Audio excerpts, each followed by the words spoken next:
When you're with friends, you feel the aloha.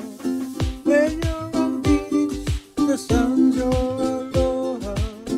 And it'll breathe the kiss of aloha. Aloha is a state of mind. Aloha is a state of mind. Aloha is a state of mind. Aloha is a state of mind. A state of mind. A state of mind.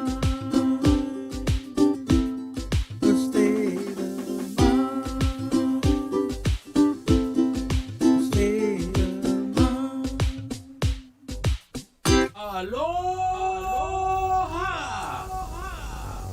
State of Mind Podcast.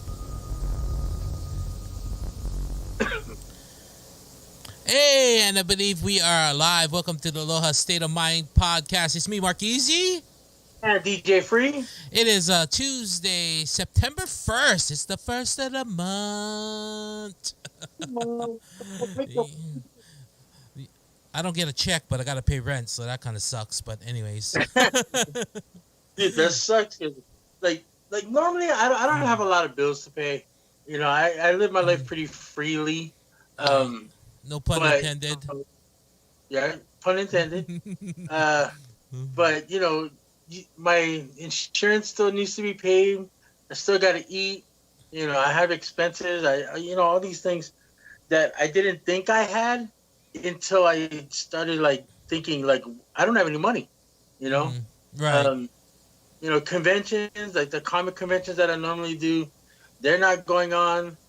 Some commissions are coming in so I can eat, you know, but nothing big enough where I can pay, you know, rent and insurance and all kinds of stuff. So, I don't know, man. It's a struggle right now. Yeah. Yeah, it's all good, but I gotta welcome everyone. Thanks for tuning in. We gotta say shout out to Quan is in there. Oh, your brother Greg says, "How's it?" Mom said hi. Good show. Even though we didn't even start, but she said good show. That's on Facebook. Well, my mom, once in a while she'll look at the show, she'll watch it, and she'll be like, "Hey, straighten up, stop slouching." Also, yeah, also Jason Monroe's in there, Mitch, as usual. So we got people coming in to the stream.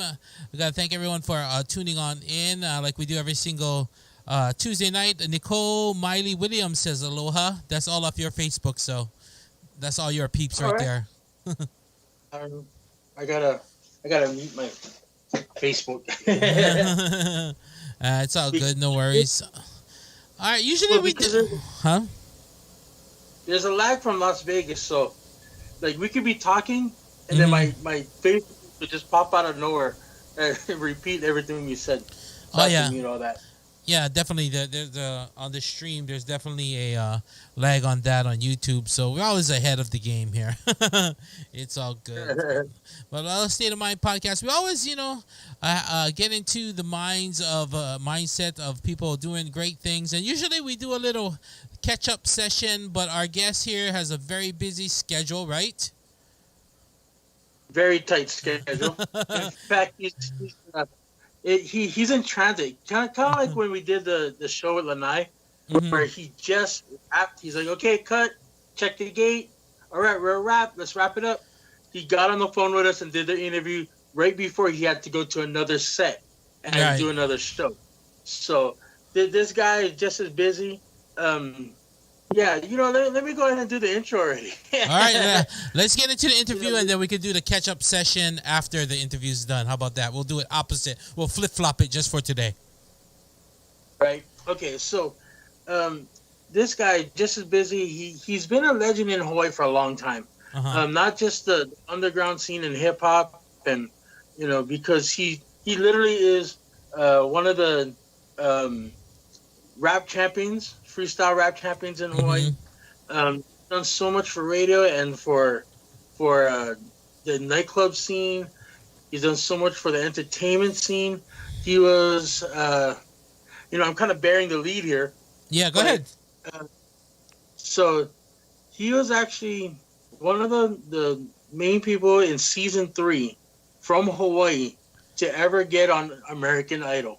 Mm-hmm. And back I mean, American Idol is still a big thing now, but back when it first started out, it was huge. It took over the planet. Right. I mean, you couldn't go anywhere without seeing American Idol T-shirts and all this kind of stuff. He has his own trading card, American Idol trading card. Oh man! And I was like, bro, I want one. So, this gentleman that's coming up, our guest, is an American Idol semifinalist and a legend in Hawaii. Please help me welcome to the show, Big Mox, Jonah. I don't know how you say Jackson. Is that it? Jonah Yeah. Jackson? Yeah.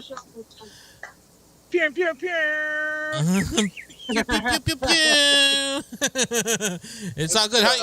How you doing today? How you doing today, sir? I know you're in transit, so we're gonna make the most of this conversation with you and the time we got to spend with you today. How are you doing? No, I appreciate the time. Thank you so much. I'm doing good, bro. Just cruising on my way to another sesh. Chill day, but I try to get things going in the evening, so this was perfect. I'm happy to be here with you guys. Yeah, definitely. We always want to get people doing good things and just hanging out. I know you're pressed for time, so let's just get straight into the juice, the facts. First thing I like to ask everybody is actually, before we get into what you're doing now and all the American Idol things like that, we'd like to know a little bit about you, like how you grew up, where you grew up, how your childhood was, how you fell in love with music and all that good stuff. So why don't you start from there? Yeah. Well, born here on Oahu, in Waipahu, and then when I was 2, my family moved to San Diego, and I was actually raised in San Diego till 7th grade. We moved back here to Waipahu, and then I've been here ever since. Childhood was interesting. My parents were young parents. They had me as teenagers, so that came with some things. But yeah, it's falling in love with music definitely also came from them, because my mom used to write lyrics to songs. This is before you could find lyrics anywhere. She would record it off the radio and then write every single word and listen to it over and over. And my dad, he used to sing Pearly Shells and Tiny Bubbles to us. Because we could repeat it. We could repeat it back. Yeah. Right. So I'm talking 3 years old. He's already humming melodies to us and had us raised on some Bob and some Journey and some UB40 and some Steel Pulse. It was crazy. Well, that's a vast variety of music your dad was into, for to say the least. So local boy, Hawaii kind. Right. So where'd you actually grow up? What area did you grow up? Where'd you go to school at? So when I lived in San Diego, I lived in Encanto. I went to Encanto Elementary, and then I went to Audubon Elementary, and then I went to Keeler for 6th grade. Keeler Middle School, right in Lomita Village. Okay. So what area of San Diego is that? Is that that's southeast, kind of off of Imperial-ish. Okay. But if you go further down, you'll get into Lemon Grove. Right. Okay. But yeah, nobody realizes how big San Diego is. Yeah. But I've also lived in National City in a motel, Euclid. I used to live right across Lincoln High School by the Black Cat liquor store. So growing up in San Diego was that really exposed me to a lot of hip hop culture. I saw graffiti everywhere, folks were rapping and break dancing. Like I had a lot of Filipino homies at Keeler too, and they got me into break dancing and graffiti. So that's where a love for hip hop like really started. See, so that's so you went to high school in San Diego, or did you transition into Hawaii by then? Yeah, by then, for 7th grade, I was at Dole Middle School in Kalihi. Then I also graduated from Farrington High School, Kalihi. Okay, that's definitely from And so now, one hood to another. yeah, hood hopping. But yeah, it was interesting transition because in San Diego, people didn't really know what Samoan was. You know, there were a few like Oceanside, Long Right. Beach. There was a lot of Tongans moving.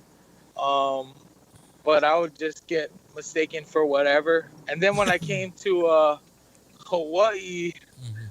there was lots, you know, and then I wasn't a part of everyone because I couldn't speak the language, you know. Right, right. So that was a interesting dynamic to navigate, you know, as a teenager. But I appreciate growing up in San Diego, and I appreciate Hawaii as home for sure. Yeah, that must have been quite a barrier. You know what I mean? Growing up, you're in like you said here, in San Diego, where majority is, you know, you might have rolled with the Filipinos, but there's a lot of Hispanics here, and being of, Yeah. you know, Polynesian Samoan, you kind of like on the, you know what I mean? You're kind of on an outsider. Then you go back to Hawaii, where it's all Polynesians, but the way you speak, the way you move is more like Latino, or Yeah. you know what I mean, mainland style, and you kind of Right. become an outcast that way too. So how did you say you overcame that? Was music a part of that? Was rapping a part of that? Hip hop? Yeah, for sure. In high school, I became a part of like this theater group called T-Shirt Theater. Mm-hmm. Um, and my mentors there like taught me how to like materialize my imagination, you know, that whatever I thought of, I could take from my mind and bring it into the physical realm in the form of a scene, in the form of a song, of a poem, you know, and it didn't have to be extravagant, but it empowered me to know that I could. So that love for the stage definitely started as a freshman at Farrington, and they got me like into performing. Ah, okay. I could So say that- lots more. I just gotta pause sometimes. no. I just don't want to cut you off, but Like red light, green light. Yeah. yeah. So that's good. So you're doing like more theater. Was it more acting, like singing, or did you incorporate rapping in that? Yeah, we got to like always create our own stuff. So there was a lot of acting. There was also singing, and I never really gravitated to the musical theater stuff because like musical theater people were they weren't my kind of weird, Uh-huh. but music people were my kind of weird. I resonated more with the music folks. So after high school, that's when it was full on. You know, I had a chance to play with a band called Kanalo right out of high school. You remember that song Easy Street? Now that's we're living it up on easy streets. Yep. For sure. Yes, Kanalo, Jen Wright guys, they hit me up after their first album came out. Something happened with the lead singer, like personal stuff. So they asked me to come sing lead, and they asked Sam Eitz, who used to play with Mike Love, to come play guitar. But that was the first time I ever got to tour for music, playing with Kanalo. We played a Mayday thing in Vegas with Natural Vibes. And like I was 19, I wasn't even old enough to be on the casino floor.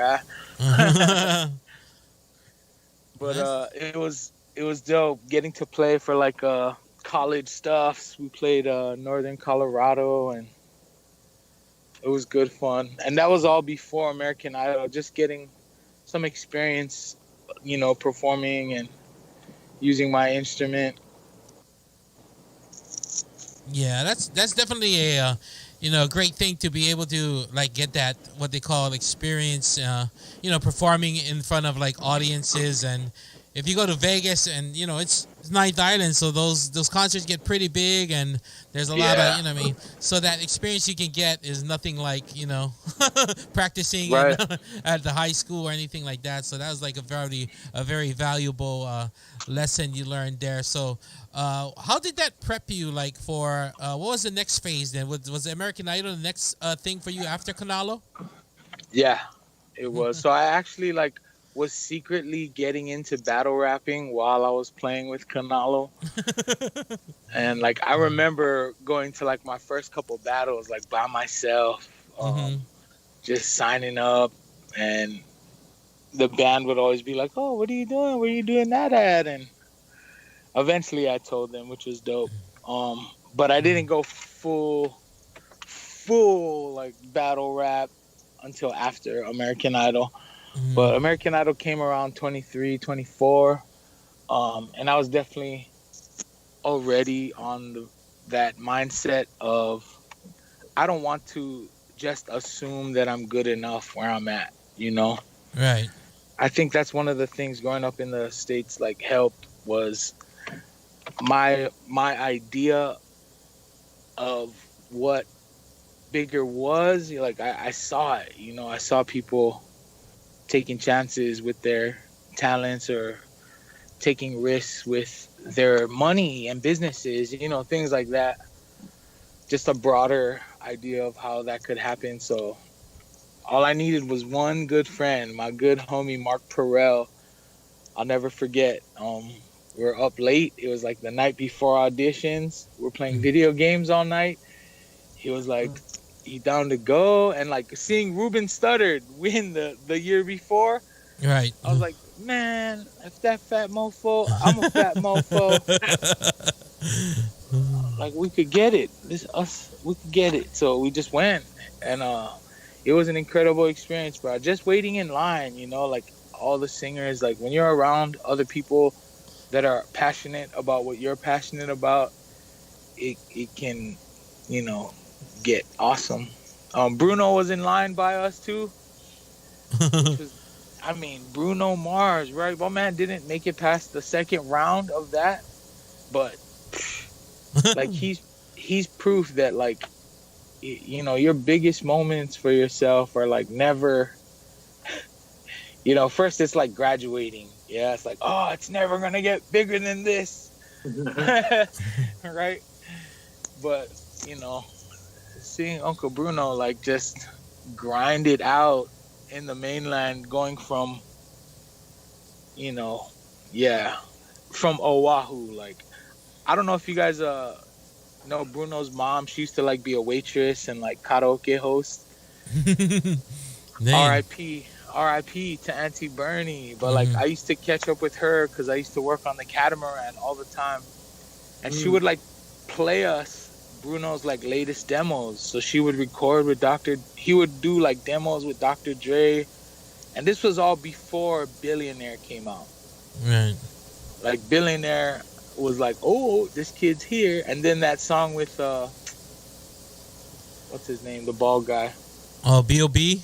Yeah, when that one, and then he was gone. He's gone now, right? Like he's up there.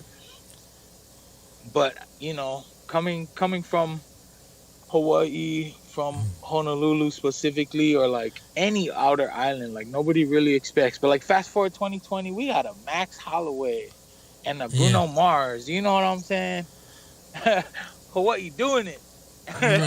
Right. Before that, all we had was like Don Ho, stuff like that. Like kind of like old school. I kind of compare it to like country back in the day. All they really had was like a Willie Nelson or Bob Denver, and now you got like all these young cats, the next generation, like Chris Stapleton. Right, all these young cats. So I that's why I kind of compare it to. It's just kind of, everyone just moving on up and progressing, and that's a great thing. So hopefully that means big things. But I know I think what year was American Idol? Because I remember I was working at the radio station, and I think we crossed paths because we were there doing a remote, and that line was just bananas crazy, and it was like camping overnight, and like thousands of people just in line, and like you said, Yeah. just the people, just the love of like music and people being there, the camaraderie, and it didn't even matter.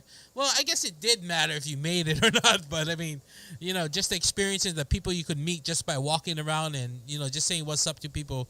That in itself was like a experience like I'll never forget. And I was just there, with the radio station. I wasn't even there as a contestant. So for you guys, I can imagine it was just like a great experience that you probably never forget. Yeah, bro, you guys had the tent like right there. I never forget, bro. Yup. And then I don't know if you remember the homie Sean Garnett, but he was right by me in line with his mom, and my man was like full on character in Hawaii 5-0 since it started. Right. It's a small place, but the way that we swim out here, we're fit for it. Like even you guys being out there grinding it out, bro. That's how. Yeah, definitely. Everyone's just trying to do good things. So, how was the American Idol experience like from, you know what I mean? Because you made it pretty far, I think, semifinals. So, we get to see like a little glimpse into it. But how was it really like, trying to make your way and navigate through the system? You know what I mean? Because it is a system. You know what I mean? Yeah, no doubt. I was I guess you could say I was more like the bumpkin, I didn't have those like stars in my eyes, like I could actually win this whole shit. You know what I'm saying? Like there were people there with that mindset, and they had parents that had that mindset, and they had, it was I didn't. My parents didn't really support me going. They're Jehovah's Witnesses, so being idolized is not a good thing. So being up there like every day was just like stressful to an extent, but for me exciting. Right. I think I grew up juggling anxieties, so like that's why I love the stage, the performing arts. I want to feel that tension and pressure to have to produce in the moment. So I wasn't like playing a game or a system. I was just being a dude from Hawaii because that's what got me there, Right. And I had no idea how, people edit stuff or how they can set up a situation to drag emotions. For instance, like the waiting periods. Like, man, they would like make us wait. And in like 4 hours time, somebody's gonna fucking snap. You know what I mean? Like how much B-roll do you need of people out here like panicking of whether they're gonna go home or not? But all the Hawaii people there, like we all had our own vibe. And for instance, the homie Sonny Kapu, he snuck out one night, went to a Roots concert. Like Camille had people that were there, came to see her. Like we were chilling. What I wasn't ready for was after the show, like seeing myself back. Right. It was rough.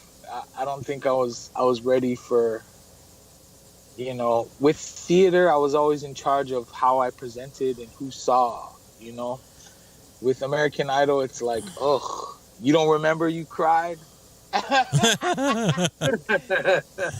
Like, you don't remember that, bro? You were crying because you look like a stupid ass with that.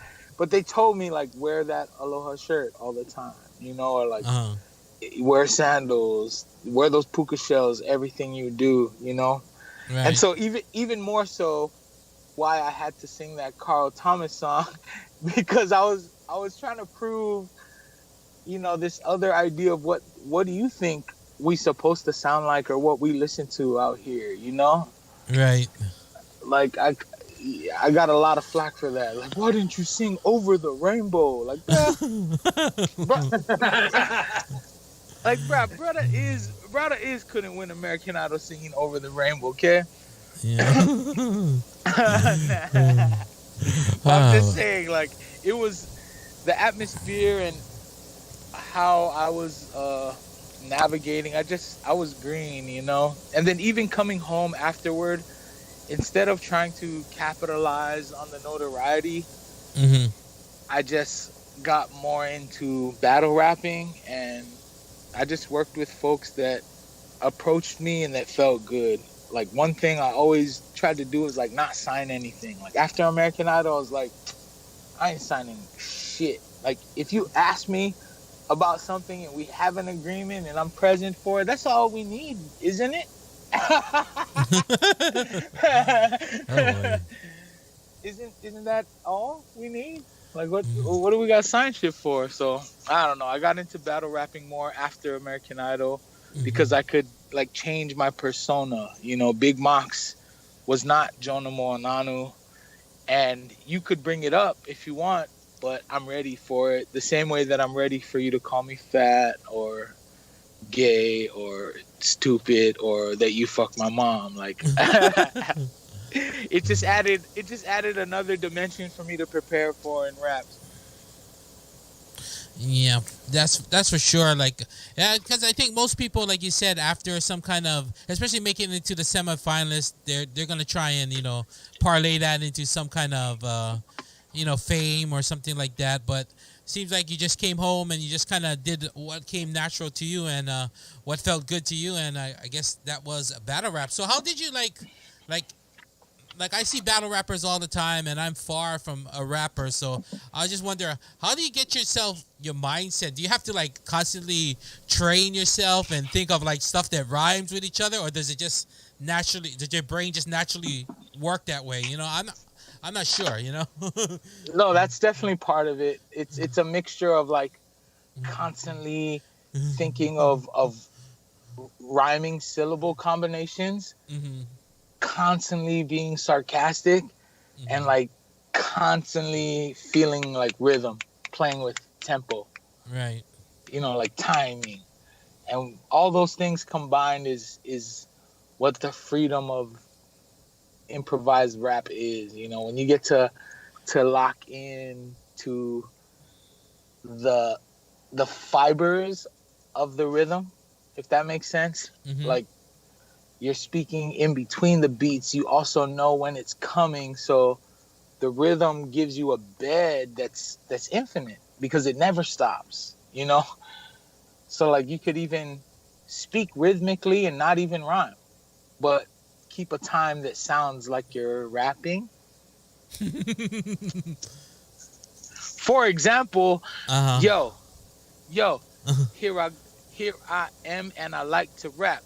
And sometimes I just want to say stuff that comes out of my mouth, and it don't even got to say anything, but I'm saying it because all the syllables are jumping and punctuating like a, you know what I'm saying? Like, zero rhyme. Right. The rhyming part is sold separately to the like talking part. Yeah, that's definitely. When did you know like singing naturally? Like, you could record yourself and be like, hey, I sound pretty good. You know what I mean? I could do this. So when did you think you knew like you had it for battle rapping? Because you could rhyme, you could, like, you know what I mean? You could have a great delivery, but sometimes people just fold under the pressure and just like, when did you know like they go, you know what, this is something I want to do, I want to pursue because I'm good at it, Uh-oh. Right. My bad. Can you hear me?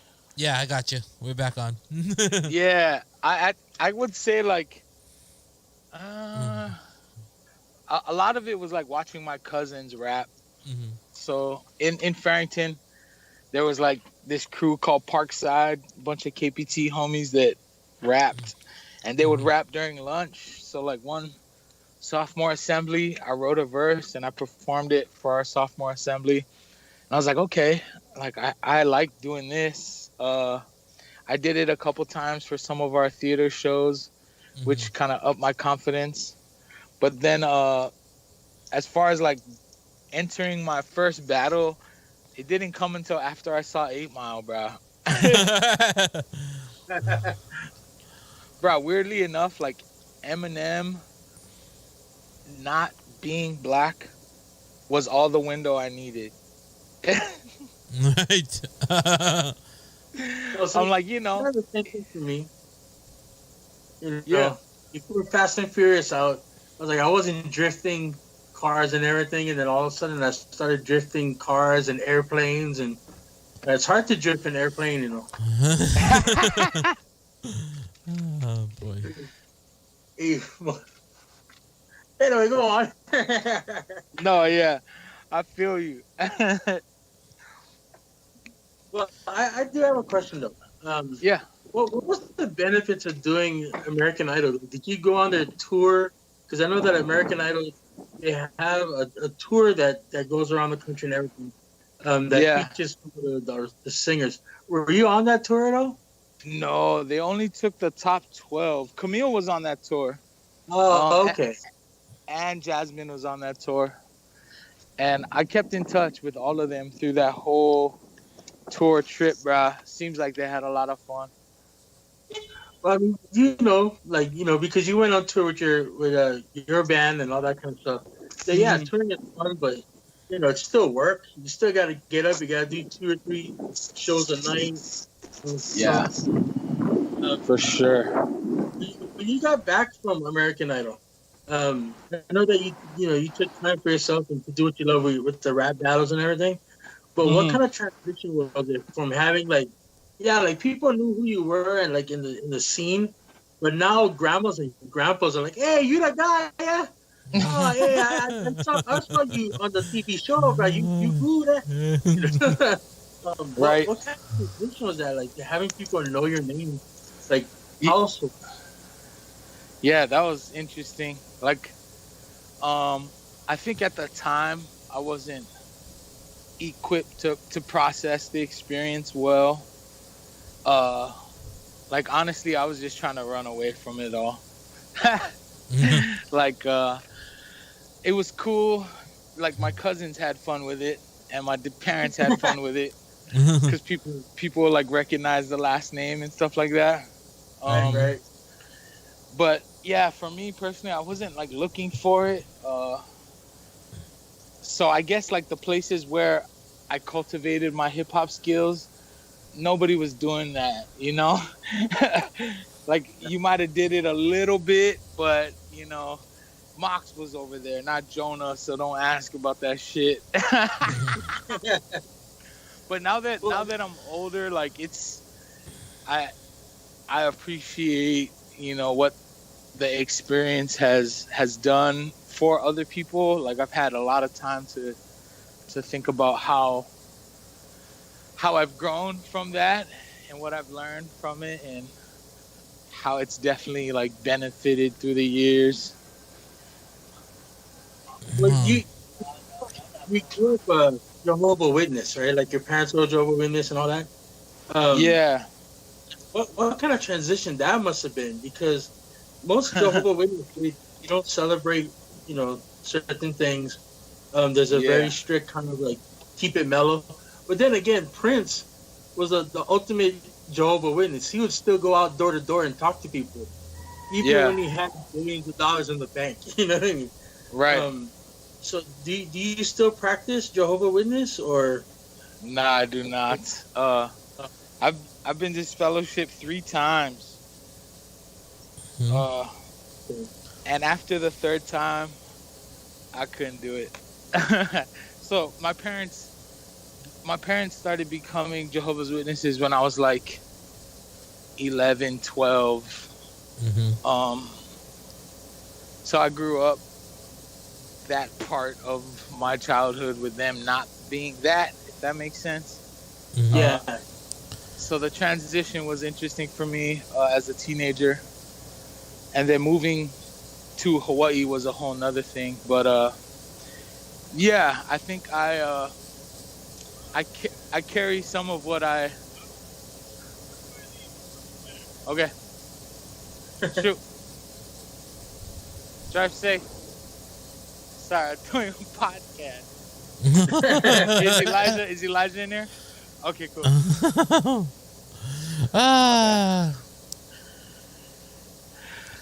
No, yeah. So it was interesting to like figure out all that and like still maintain some sanity. Ladies and gentlemen, Johnny Sweet. Sorry, finishing the top. How you, brother? Yo, yeah. But I appreciate you asking about that. That was a interesting period. The reason why I asked is because I have a lot of friends with different religious backgrounds, like Mormon. I actually met a few, like, you know, Pennsylvanian, like, what is it called? Not Mormon. What are they called, Mark? Quaker, Amish. Yeah, like, Amish. I mean, I sit there and I talk. Like, I'm not a religious guy. I like to see whose faith, like, you know, who has faith and what their faith is about. So I was just wondering how to transit, like, just the growing up in that, like, Jehovah Witness type of family in the beginning, and then having to do what you love to do, but still, you take a little bit of what you want from that kind of religion, and right. You can still apply it today. But right. It becomes part of your foundation, you know. Mm-hmm. Yeah, exactly. So, yeah, but I thought that was it's the ever long debate of, you know, nature versus nurture. Just because you were raised a way, is that the way? And then as you grow into your own self, like how much of your own, you know, your own personality do you get to explore and deepen? But, you know, it can't offend the church, you know. But it definitely is in my foundation.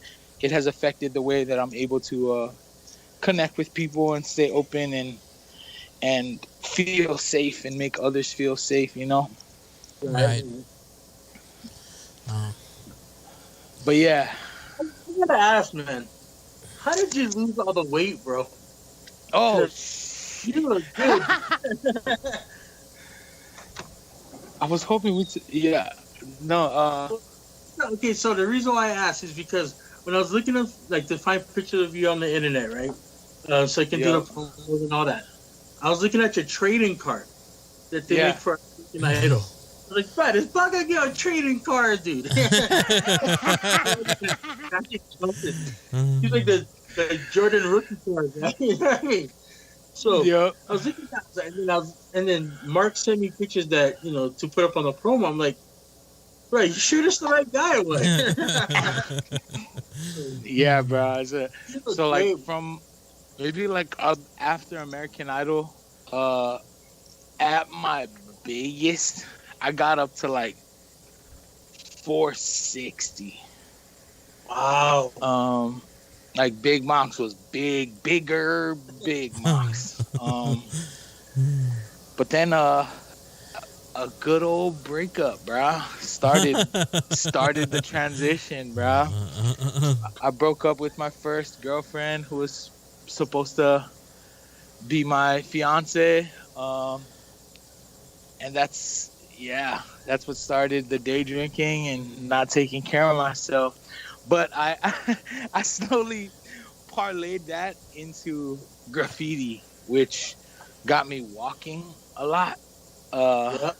And so that definitely helped, like squeezing into like different places.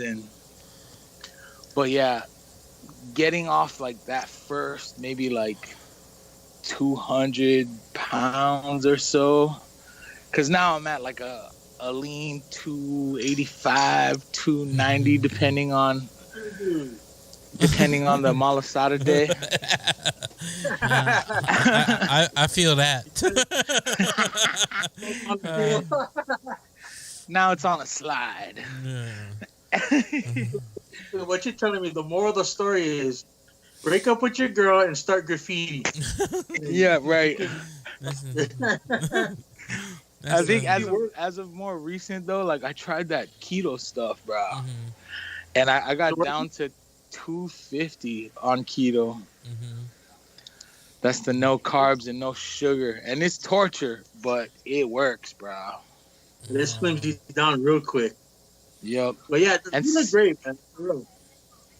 thank you, bro. I appreciate it. Yeah, since that first keto, I stopped soda. That's the one thing.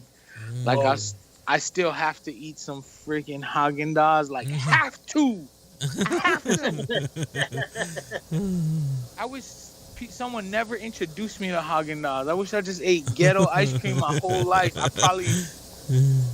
But Haagen-Dazs, yeah. Bro, if you would have just stuck to the little cup with the wooden spoon.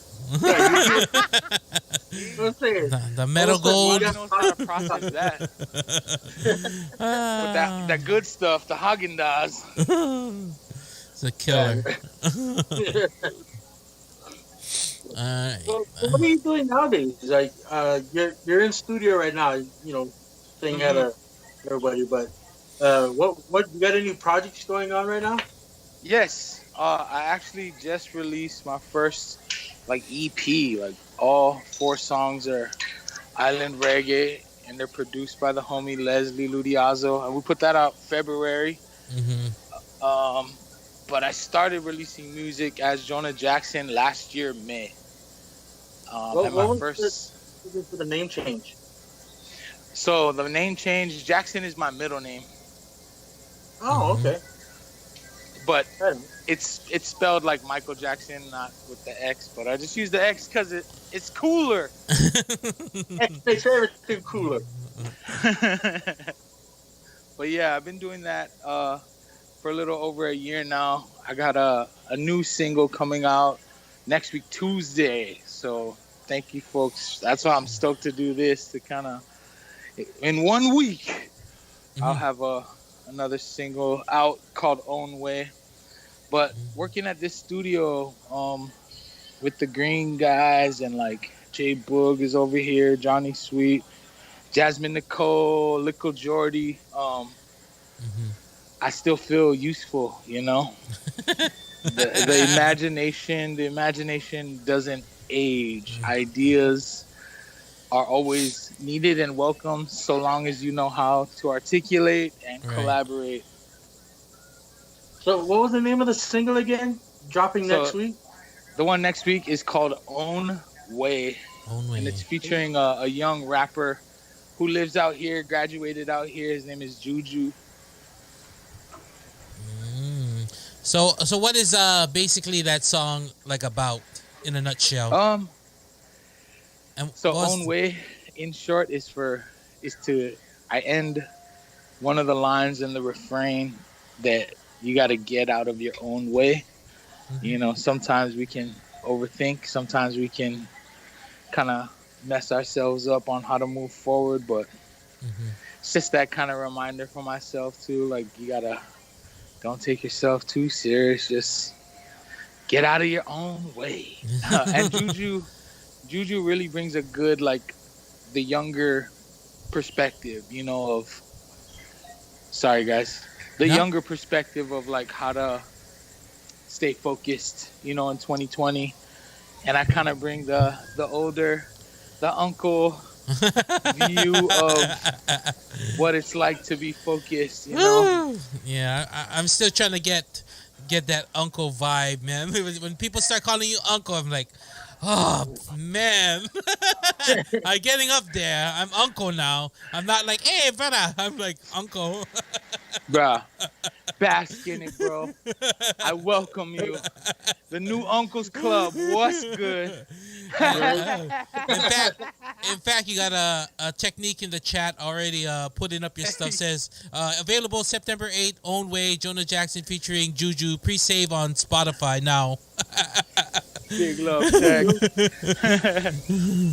DJ Tech always on it. DJ Donkey always on it.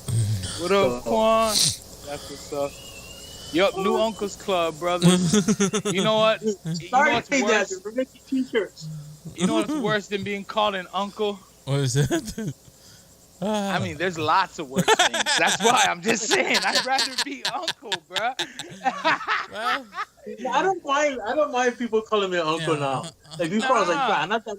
And then I realized I am that old. Like, it's like, "Oh, uncle, you say, like cutting in front of me, uncle." Oh, yeah, I'm gonna cut it for you. Thanks, Dad. You a good kid, bro. I like. There's I like nobody good out there. kids. Hey, brother, you like cut in front of me? Say, "Oh, brother, you like cut?" No. It's always, "Uncle, you okay? You like sit down." Bro, I take uncle any day, dude. You know what I'm saying? Bruh, Now, when you start exactly. calling me grandpa, you go, "Oh, grandpa, you like sit down." Bro, that's when I start swinging. But Yeah. No tata. Don't bring that. it's all good to me, dude. We're making t-shirts. That's it. The new Bruh, uncle. New Uncle's Club. You know what I like about it is we're better uncles than our uncles were. That's for damn sure. That's for damn. Actually, my uncles are cool, but they don't care if we get stitches. Just rub dirt. Shut up. Shut up, you. Shut up, you. Don't tell me that. They're sitting down, they're playing Pepito, and then you got to go get their cigarettes from the corner store. You know what I'm saying? Exactly, bro. Exactly. You got to come back with Salem's. You know what I'm saying? Yup. or if it's your grandma, you got Benson and Hedges. You know what I'm saying? And they never let you borrow their boomba. Yeah. That's crazy. So what are you doing right now? Like, you're just walking around the studio, just talking story with us until you get inside. Well, yeah, I'm actually running a little bit late, but I have a writing session with this handsome gentleman. Make sure you folks check out Johnny Sweet. His album Wilderness just came out. It's fire. Definitely, we'll check that out. So that's a studio over there. So you work with a lot of people, a lot of up and coming artists. Anything you can put us on to that might be coming out in the future? Not only your own stuff, but maybe some keke or some some people you uncleing over there. Yup. No, yeah, definitely this handsome gentleman, Johnny Sweet. Everything that Liquid Jordy is doing from this studio is fire. Also Jasmine Nicole's album that came out. It's just like a short EP album, but her song Hope has been like my song of the summer. I love that song. And I had a chance to help out with that project. Anna V has been putting out slappers. Yeah, I'm trying to think of everyone because there's a lot of super talented people that roll through. But even some of the other studios, the homie J Keys is working over with you remember DJ Anarchy? Right. Yep. Yeah. He's working with Jules, yeah. over at Blue Planet, doing some dope stuff. The homie Osna too. We just started working on another Locked In project. We did a Locked In like Hawaii hip hop compilation during quarantine, the first quarantine. If you ever wondered what 2 studios with 20 rappers sounds like, that's the project you want to check out. Definitely. Yeah. There's a reason why there's the killer bees, you know what I'm saying? Yes, I. Yeah. And I keep trying to figure out if I want to be ODB or RZA. I can't figure it out. I still be RZA because he's still alive and making crazy money. So, right? Yeah. Making movies with like kung fu movies and stuff. He said be RZA because he's still alive. Yeah, you right, bro. You right. Like back in the days, High State used to get together and just sit in the studio, smoke a doob, and just they can chill. And what comes out of that is the Hive like buzz. Like it's just everybody buzzing, all that energy, just all that the lyrical magic is about to happen. So right now you're in the mix of it, dude. So yes. Right. Love yeah. I'm glad you're in the mix of things there, and like me, like I'm a DJ, you know what I mean, and I love like I do like a lot of streaming now because of the COVID stuff.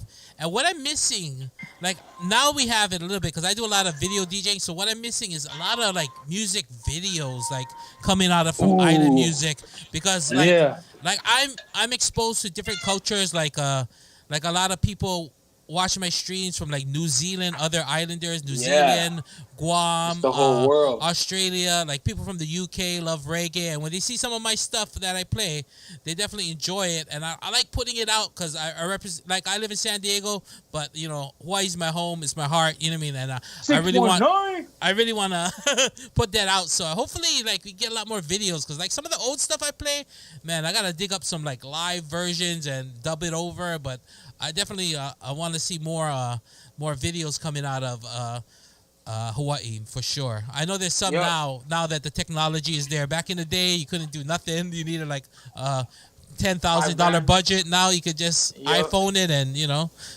rock it. So true that. So definitely I'll be on the lookout for those tracks, man. Definitely more music videos. All those artists I just mentioned, they all have like killer music videos too. Nice. Definitely check those fools out. Sorry, guys. My battery is like 5%. That's all good. Like, we're at about the time where we should be cutting you off already. Yeah. So, I just brought you folks to the Aloha with me. Gotta freshen up a bit. Dry my hands on my hair. What? Podcast first. Our guest is peeing. While we're hopefully, I'm trying to be the first for something over here. First for something. All right. Again, we're. So you got the questions ready, Free? Because I don't want his battery to die before we initiate him. Because we're running low on time, and I know he's got to get out of here. Mox, is it okay if we have you back sometime, man? Like, I would love to get a second interview. Yes, sir. Automatic, bro. Anytime. Let me know. We have more time with you. We're gonna be doing the questions with you. We're gonna be. I'm gonna send Mark this music video too. I got coming out Friday. All right, man. Yeah. Yeah, I do like an island music stream on Sundays on Twitch, so I definitely need that for sure. Yeah, I'm trying to push it out more to Hawaii and throughout the whole world, but I'm trying to get the support. It's like you guys. I'm trying to get the support of the islanders from Hawaii, New Zealand, Australia, Guam, Saipan, and then push it out on that way. But yeah, so definitely send that over to me for sure. And that getting you back on and having the questions on the next one is just Free's way of saying he didn't write the questions. Nah, don't even trip. I feel like we covered so much. That's all good. I'm just messing. We covered a lot, but I guarantee you, because of the way your life is, dude, we can talk for another 2 hours if we had the opportunity, and we are. So let's do it again, gents. Thank you so much. We definitely got to get a part 2 with you, and I'd like to thank you for coming on the Aloha State of Mind podcast. Your single, I'm gonna read because Technique already did it. Available September 8th. Own Way, Jonah Jackson's featuring Juju. Pre-save now on Spotify. Right. Shout out Aloha State of Mind. Thank you guys. All right, man. You have a good one. We'll keep in touch and send me that video when you got it. Yes, sir. All right. Thank you, Jonah. All right, bro. You have a good one. Aloha. Let's get. All right. Uh-oh. We're going freestyle. I think I lost Free too at the same time. Well, let's see if we can get Free back on here. That should be a simple fix. Don't mind the ring-a-ling. Okay, I gotta put you back on. I did a double hang up. Wait, let me get you on the screen for everybody to see. Oh, there you are. There he is. There he is. But why you gotta like take away the magic? I just messing around. We don't have enough time, so we'll do it next time. Nah, I just forgot. It's all good. No, technically, I didn't forget. It makes even though good. I had a whole week. You still there? I don't think I can hear you that well. Yo, can you hear me now? Let me see. Yeah. Okay. Yeah, it just makes good for good broadcasting. Okay. But yeah, hey, you know what? It's so funny. I was about to say I didn't forget. I just was busy, but I had literally Tuesday to Tuesday. I had a whole week, and I didn't. Hey, you know what? It's hard coming up with those stupid questions because you don't know Well, what will affect somebody. You don't know what will make a big laugh. What is just normal, like, oh, what's your favorite color? You know what I mean? So, but I'll get it next time. I promise. yeah. So, No worries. It's all good. Yeah, so that was a quick interview. I know he had a lot to do, so in studio, Yeah. but I'm glad he had time to at least touch base with us and get a partial story. We can definitely get a part 2 of that. I think James already hit me up wanting to do a part 2. He's like, I want to get off my chest. Let me know when I can do a part 2. yeah, dude. No, okay, so with James Cole, like we had him on last week, and he told us a little. I mean, honestly, his life is so crazy that he told us about 1/100th of his life. And I mean, we all have our stories and everything, Right. but this guy lived in the 70s and 80s, and and early 90s and all that. That was the peak of everything, especially in the night. When the 90s came around, Maharaja was there from the 80s to the 90s. Dude, like people don't understand it because I worked at Maharaja. That was my first ever gig. That place before cell phones. I mean, people had beepers, but only drug dealers had beepers. But it was basically the Studio 54 of Hawaii. Maharaja was insane, dude. Like okay, so I started off as a bathroom attendant. Yeah, a bathroom attendant. Would you like a towel? Would you like a spritz of cologne and all that? Because of all the pimps and drug dealers and all that, in one night I would make in the bathroom over $500. I worked there 2 nights a week. I worked there on a Wednesday and a Thursday, and this is before they made like 18 overnights and all that. So I had Wednesday and Thursday, and I still made $500 a night. It was insane, dude. And it like on Fridays, Saturdays, Sundays. So yeah, like just the stories that he could tell. And what was his partner's name? The DJ partner. Who's DJ partner? Oh, Tez. Ted, yeah, Ted. Dude, with them two, oh my God, the stories they could tell. Yeah, definitely we need some part. We need part 2s with everybody. I think we need a part 2 definitely with Tease. I'm still on the. That guy's so busy. He keeps telling me like he'll text me. He's like, "Yeah, man, I got something I want to work on you with," and then he said, "I'm gonna call you at this time," and then he don't call me. And then, then hits me up again. Right back. Yeah. So I'll be right back. yeah, definitely we need a part 2 with definitely James Cole. We need a part 2 with Tease, and who else we need a part 2 with? I'm trying to think who else we had on the podcast. Everyone could use a part 2 definitely. But we shout out everyone in the room. Check is in the room. DJ Technique, Jax, Don K1. Who else we got in there? Nicole Williams. And everyone from Freeze Facebook. We got to find a way to stream on our page so we can get more. Stacy's there. Mitch, Monroe, everyone, thanks for tuning in. That was a quick one. Wes is there too. Oh, cool. Edit.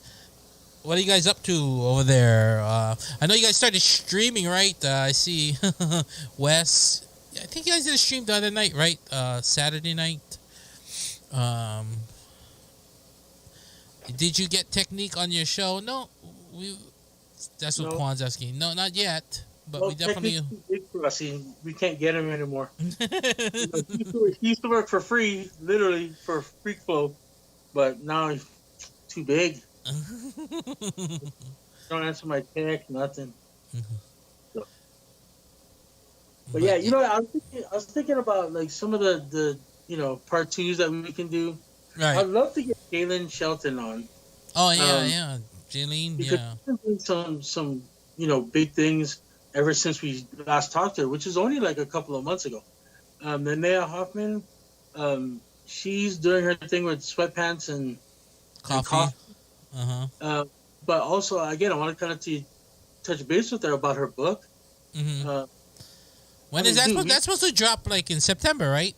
her Yeah, new I her don't know official. about because of the COVID thing. I don't know if it did. Ah, right. So We definitely got to get some part twos with that. So definitely, and we got to get some new interviews. We're working on some getting more people on the podcast. I want to get some of the actual more musical artists as well.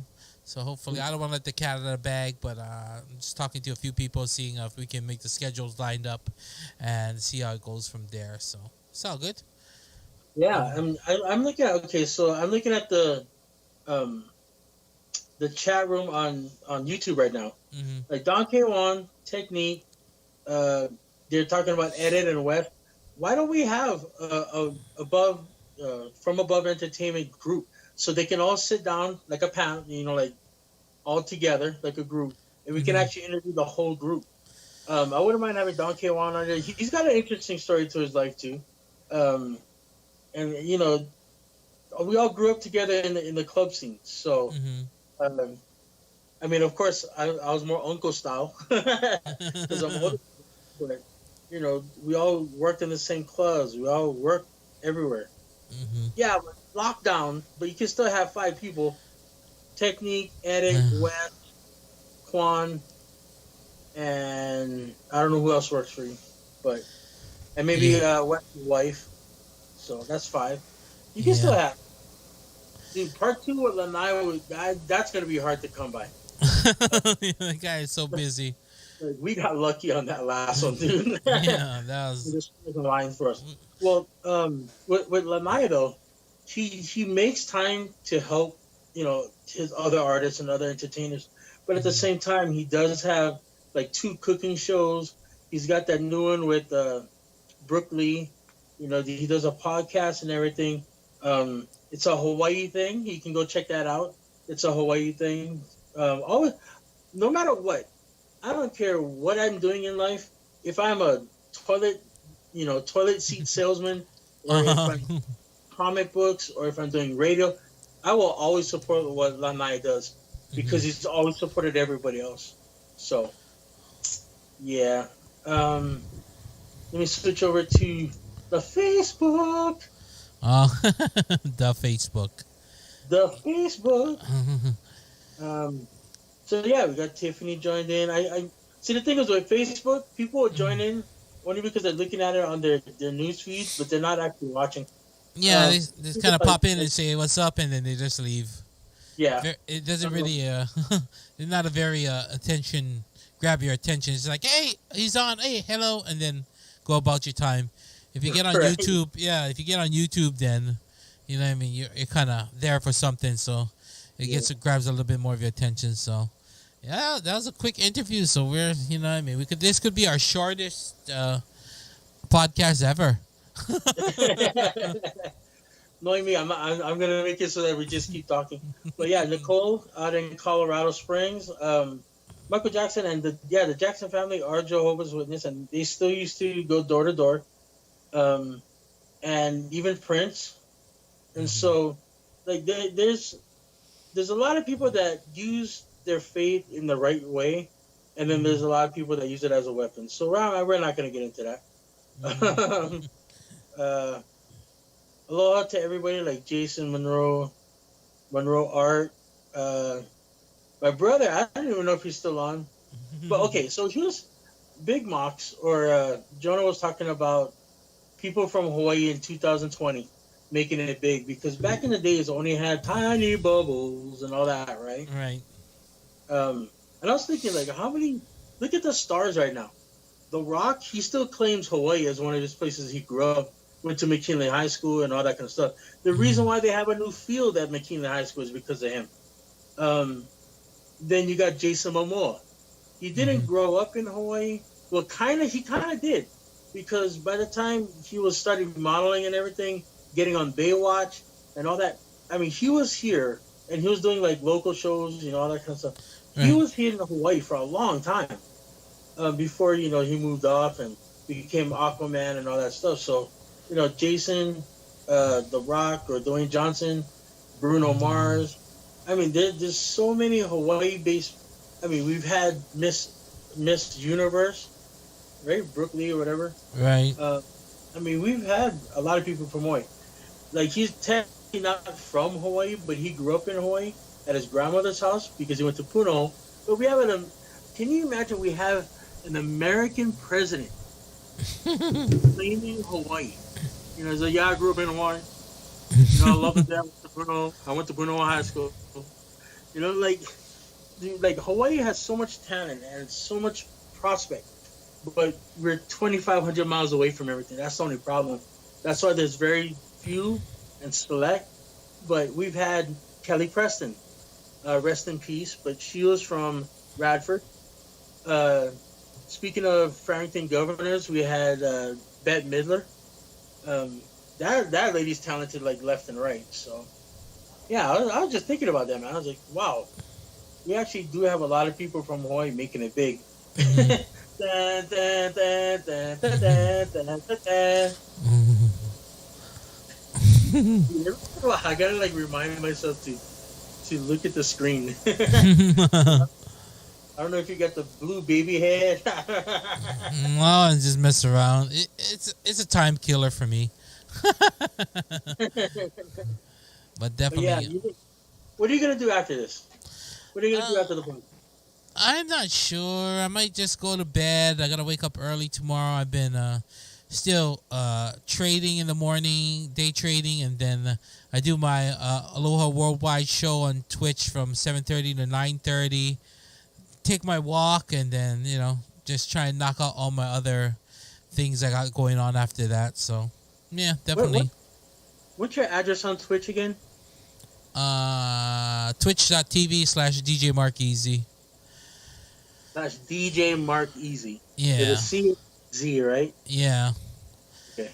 So yeah, definitely. I know, like, I've seen everybody start trying to just popping on Twitch now. I think like West Guys, Tech, Hopper Boy, Eric, like EP, and Buddha Bud, and a couple other guys from Hawaii start to get on there, which is a good thing. Like, we need definitely to start stirring up the pot over there on the islands and getting people over to Twitch to join the party. So you got Twitch and like you're just gonna go to sleep. You know what I'm gonna do after this? What's that? I'm gonna go get me a Jack in the Box chocolate shake. I was gonna get a Frosty, right? But the other day I had a Frosty, and the consistency of it is a little bit more grainy. Like, it's a little bit more ice grainy. Right. It's still small. It's still very fine. But it's not the same as like a milkshake made with real ice cream and all that. I don't know why I shouldn't be thinking about stuff like that. My mom's like, that's my mom's favorite. Okay. Hopefully she's not watching. My mom has catchphrases that everybody knows. Like, for me and my brother Greg, he was on earlier. He was on the Facebook one. He's like, that when she starts with that, you better start listening, because she's not just talking about like, oh, what are we gonna have for dinner.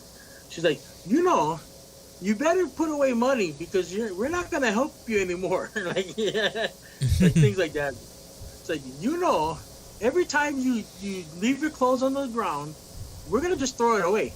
And she literally would do that, dude, in high school. Like, you're a messy kid, so you just throw your stuff on the ground, dirty socks everywhere, right? She goes, if you leave, and by the time you come back, all your clothes gonna be gone. And we're like, whatever, we gotta go. So we get back home, on the bed, folded really nicely. There's only 2 shirts, 2 pants, 2 socks, 2 of everything.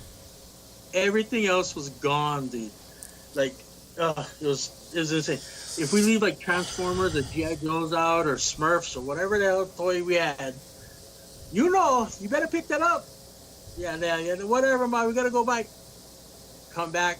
We have to go through the trash cans, which, by the way, I hate lizards, right? So you know where the lizards hang out. So right.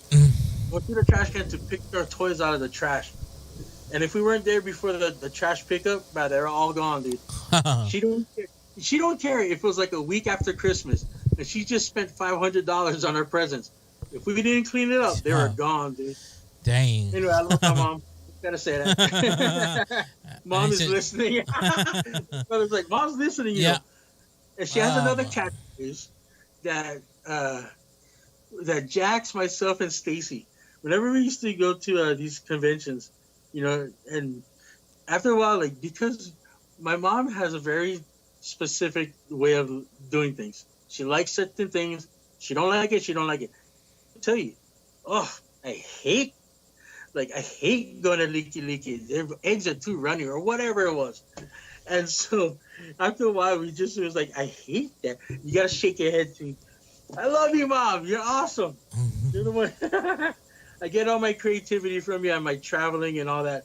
I get that from your side of the blood. But yeah. And if she's mad at you, dude, I could do a whole show of this. Like, if my mom was mad at you, she wouldn't, like, especially for my brother, she wouldn't call him Greg. She'll call him Greggy. Like, Greggy. Every time I tell you, dude, it's Greggy. And then every once in a while, if she's really mad at me, she'll call me Sunbunk. Anyway, I'm just saying. But yeah, I love you, Mom. I'm just spilling the beans over here. But yeah, I'm gonna go get me a chocolate shake. That's what that whole conversation was just about. Like me rambling on. Is I'm gonna go get a chocolate shake after this podcast. Mm-hmm. My mom's gonna hate that. Dude, have you gone down to the golf range yet? Nope, not yet. Haven't had the time yet. I'm trying to see if I can make the time, but it hasn't happened yet, so I'm just chilling. Okay. Well, I can't say nothing, dude. The only time I went was when I went. Well, I went twice. Mm-hmm. I went to the one by here in Vegas. It's right across from City Square. No, what is it called? Town Square. Town Square. That's the mall. It's right across from there. Kind of expensive. It was like $10 for like 40 balls, but whatever. Dang, it's expensive. Yeah, it's expensive. And then I went to Boulder City, right. Just for a day trip out to Boulder City just to check it out. I'd never been there. I lived here 10 years and I'd never been there, so I wanted to check it out. Mm-hmm. And the golf range is not bad, but it was like $8 for like 80 balls. So I was like, all right. So I, took a few of my clubs out there and hit the range. Mm-hmm. So, but yeah, I know how it is, man. Life gets in the way, especially your life. Like every minute of your life is planned out. I never knew somebody like that except for like the president. You know what I mean? The president's so busy that from 4:01 to 4:05 we can have a meeting here. From 4:06 to 4:08 we can hug babies and shit. For you, it's the same thing. It's like I got this to do, then I got this to do, and then I gotta make sure the kids are doing their school stuff, and then my wife and I gotta go do this, and then we gotta do that. Dude, every single day your life is like that. I like it when I'm scheduled out because it makes me make sure that I get everything done. So it's I like a schedule. So I'm trying to get everybody on the schedule. My wife, my daughters. I'm just trying to get everybody on the schedule. That way, you get stuff done. You maximize your time, and then Mitch is like 8 streams a week can be busy. Yeah, for sure. And then I do 8 streams a week, and then I still do some of my gigs, and we do this podcast, and I do some pop-ups sometimes. Yeah, so I keep busy, and then I still edit my videos. I day trade in the morning, and it's a busy life. But what else are you gonna do? I don't want to sleep my life away, so I might do a pop-up stream after this. Who knows? If I'm still awake. Get some sleep. It's already actually we're actually pretty early, to be honest. It's only like 10:15 here. No, regardless, I don't, even if I was to just lie down, I wouldn't fall asleep till like midnight, 1-ish. That's just the way my clock works, and I'm up by like 5:30 in the morning. So I don't know. You're nuts, and you don't take naps during the day? Once in a great while, but hardly ever. I don't get an opportunity. Someone always wakes me up. Maybe I'll get like 5 minutes here and there, like a little cat nap. But other than You're that, like a nap. How do you still nap? What is that? So, dude. So my brother, he's like, "Mom is watching you. You should see her face right now." She said, "Stop talking about her." You know what, Mom? I would love to have you on the podcast. Dude, I would love to have my mom on the podcast.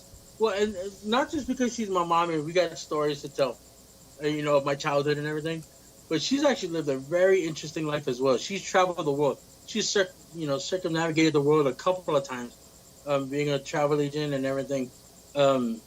She's been to Russia. She's been to all these different places. But also, my mom, like, she's very involved in the hula community. Very involved with everything she does it top notch. And like, it would be very interesting to talk about her story on how she owned a '57 Chevy. yeah. She owned a '57 Chevy. It's crazy. And she went to Sacred Heart Academy. I think she went to Sacred Heart. Don't quote me on that.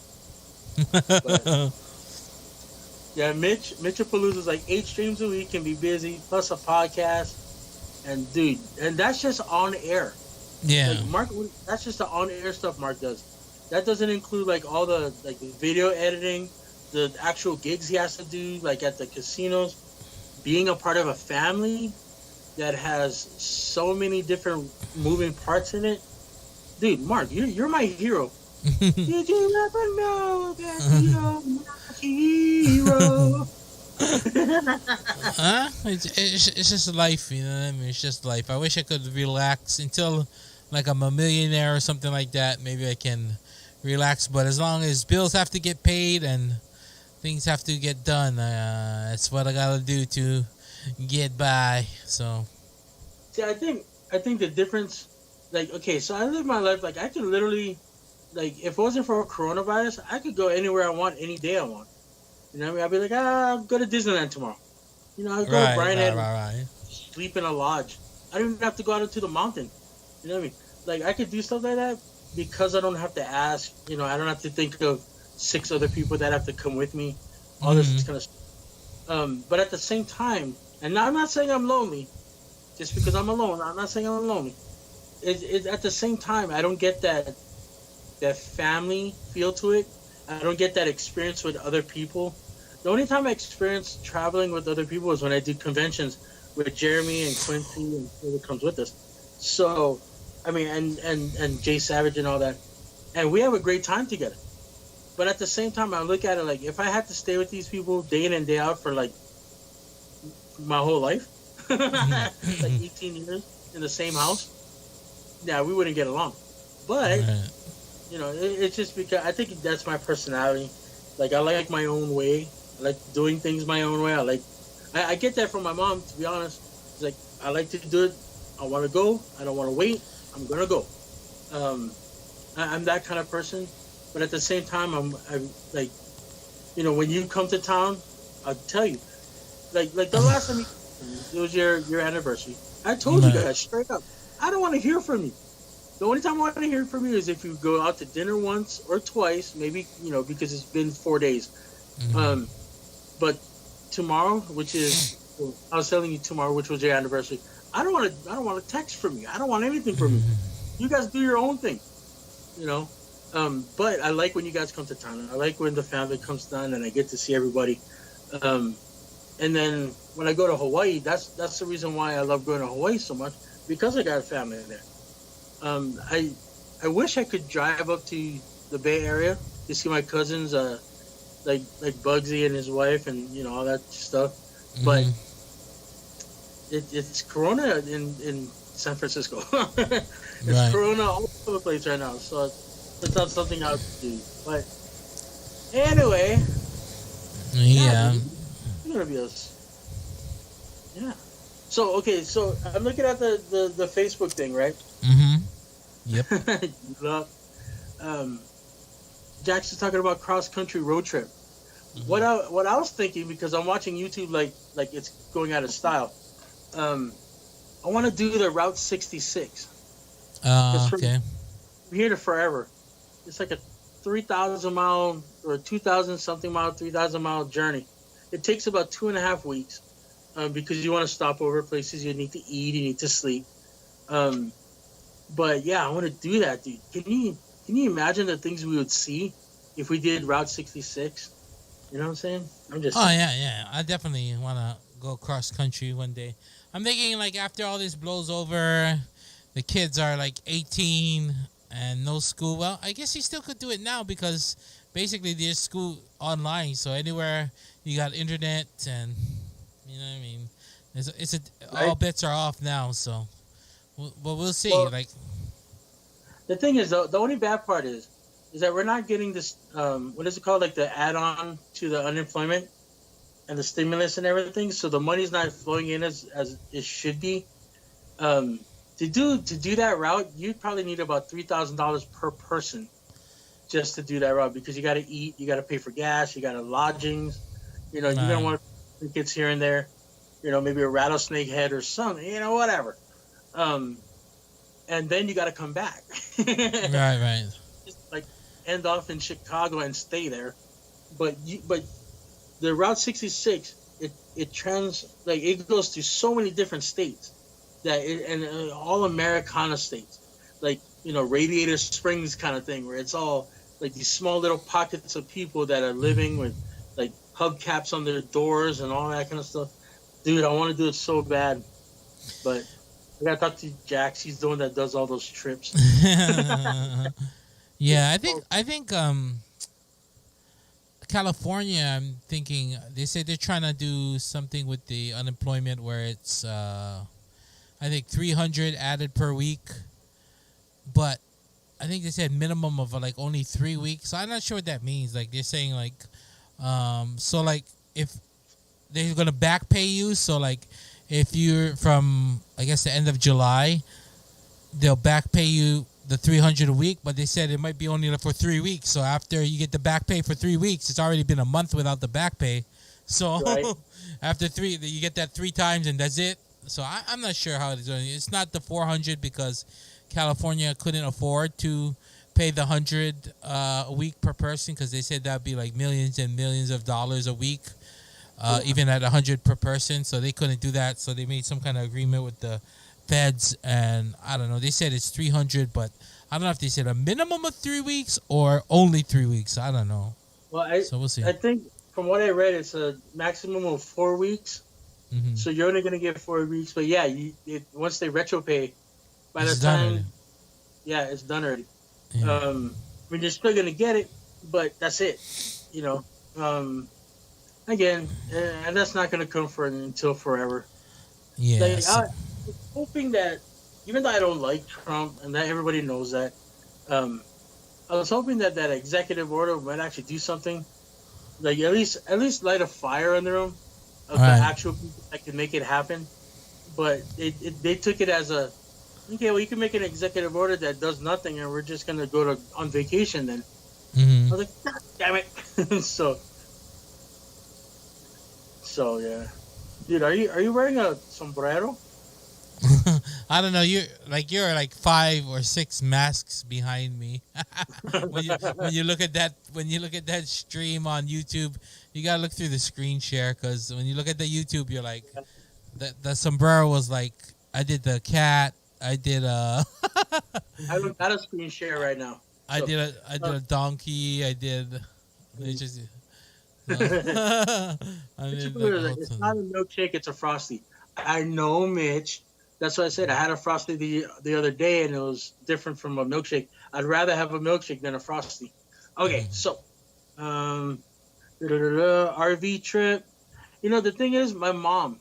Wow, dude. For some odd reason, my mom's coming up a lot. Like back in the days when we used to go, oh yeah, we want to do an RV trip with the other families and all that. My mom's like, nope. If we're gonna do a trip, we're gonna get a hotel, and I'll tell you why. Because you don't have to change out the poop and the pee in a hotel. When you get an RV, you got to change that out. You got to hook it up the lines. You got to do this, and you Right. can't just park. This is an old west. No, keep in mind, this is my mom telling us it. So keep in mind, this is not like the wild, wild west where you could just park anywhere you want. Put your horse to a post and sleep in the desert. You gotta find RV parks in Right. the places you have. You can't just be like, oh, I'm tired, I'm gonna pull over to the side. That's illegal. You actually have to find parks or places that are legal for RVs to park at, and you can't just dump out your poop and your pee.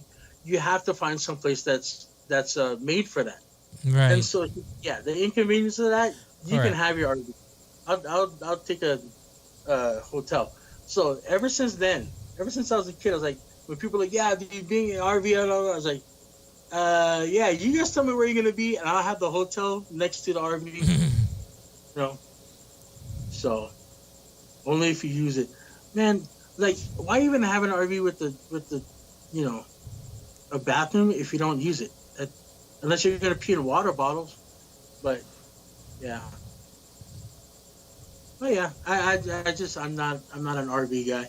I like RVs. Like, don't get me wrong. If I had a van that I could live in, like, I would, I'm still thinking about camping in the back of my Santa Fe or whatever, my Hyundai.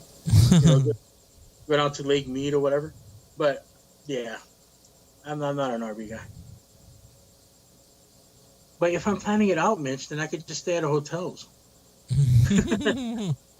Put all my stuff in the hotel and go travel with my car. I don't have to do all that. Anyway, it's not an argument. I'm just saying I don't like it. You can do whatever you want. So yeah, dude, let's cut this short because I want to go get me a chocolate shake. Or maybe strawberry. Strawberry. Let's see. Strawberry. All right. Yeah, I'm just chilling. I don't know what I'm gonna do yet, but I'll definitely touch base. Next week, I don't have nobody scheduled as of right now, so we'll see what happens with the podcast. Maybe it'll just be a open forum. I'm gonna try to see if I can actually maybe change the way our system works. Maybe try and push out a Skype, and I don't think Zoom would work. Zoom would be okay, but Zoom, it would just be very generic because the boxes are generic, so there'll be no real flavor to the show. So that's the only hard part with it. But I gotta try to figure out something we can do. So we'll see what happens with that. Okay. All right. I guess we'll just wrap it up with that. Thank everyone in the chat. Joel over there, Quan, Mitch. Technique dropped by, Jax. Who else was in here? Everyone else. Your mom, your brother. John Cody was in there. HW50. Nicole Williams. I believe. Who jumped in?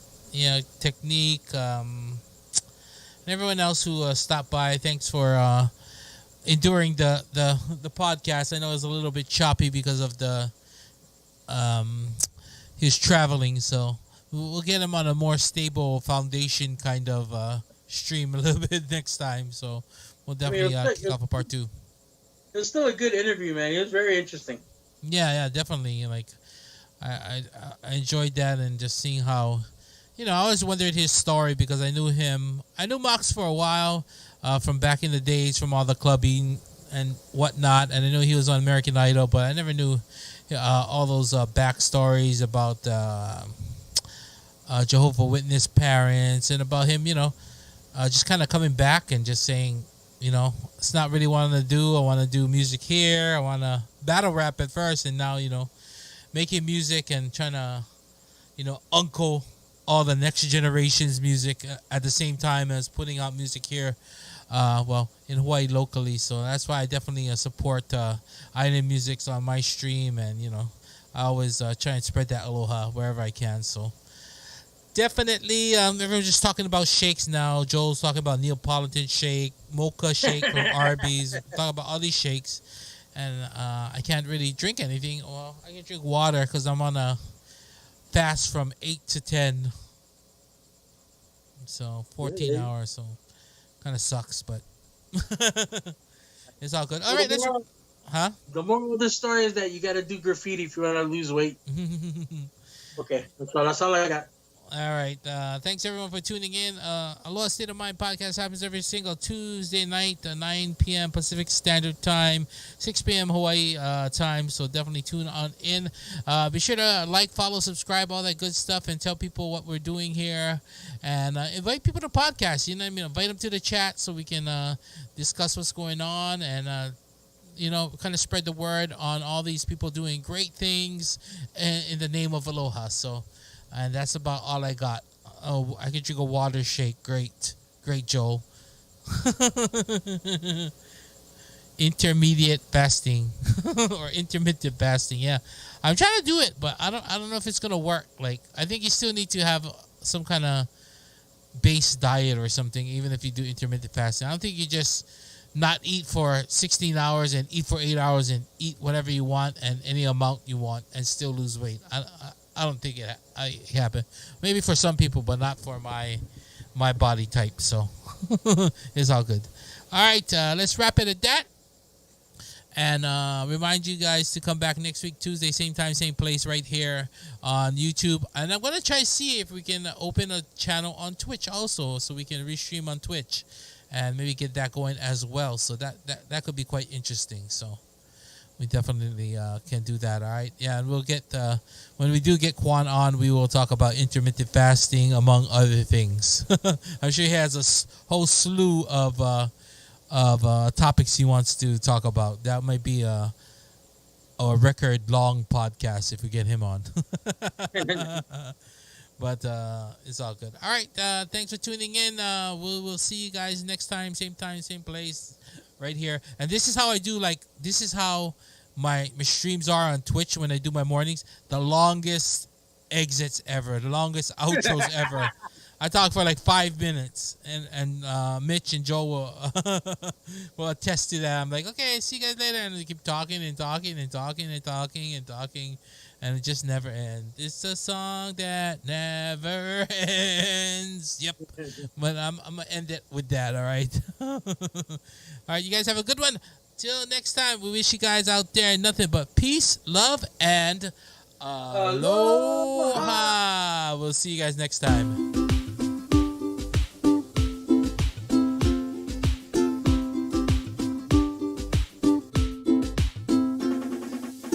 Wherever you are, you're living aloha. Wherever you go, your soul is aloha. Wherever you've been, you're living aloha. About yourself is always aloha. Aloha is a state of mind. Aloha is a state of mind.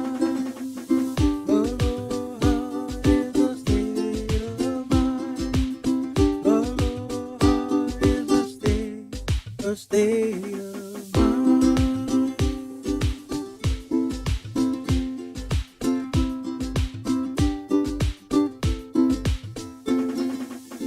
When you're with family, you feel the aloha. When you're with friends, you feel the aloha. When you're on the beach, the sun's your aloha. That little breeze, the kiss of aloha. Aloha is a state of mind. Aloha is a state of mind. Aloha is a state of mind. Aloha is a state of mind. A state of mind. A state of mind.